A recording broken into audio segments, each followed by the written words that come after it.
Student-led conferences, or SLCs, are a twist on the traditional parent-teacher conference in which students have the ownership over the conference, and they're the ones that are identifying their strengths and weaknesses or growth areas so that they can take ownership over their own learning. The first step in SLCs is preparing the students for the conference.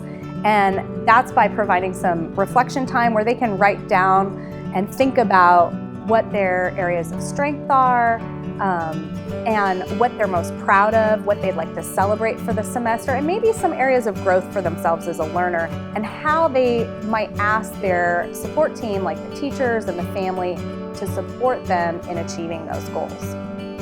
It's also good to give them an opportunity to practice with their peers before they have the SLC. The next step is to set up a schedule and invite the parents to sign up. And whether that's adapting your existing parent-teacher conference or designing a new sign-up, it's important to communicate the times available, the length of the conference, and most importantly, the purpose. So once the student-led conference starts, it's important to have the students lead the discussion. That might be by asking some open-ended questions like, tell us more, or what did you learn from that experience? How can I help you in reaching your goals?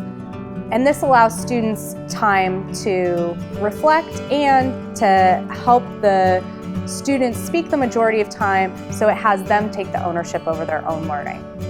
Finally, it's important to have reflection time for the students, in which they can think about how it felt to be in charge of their own learning. A couple of things to watch out for student-led conferences is to make sure that as teachers, we're seeking to understand and not telling. So avoid the teacher telling mode where we are telling the students and the family about the students' areas of growth or strength. It's more about us listening how the students are feeling about their own areas of strength and growth.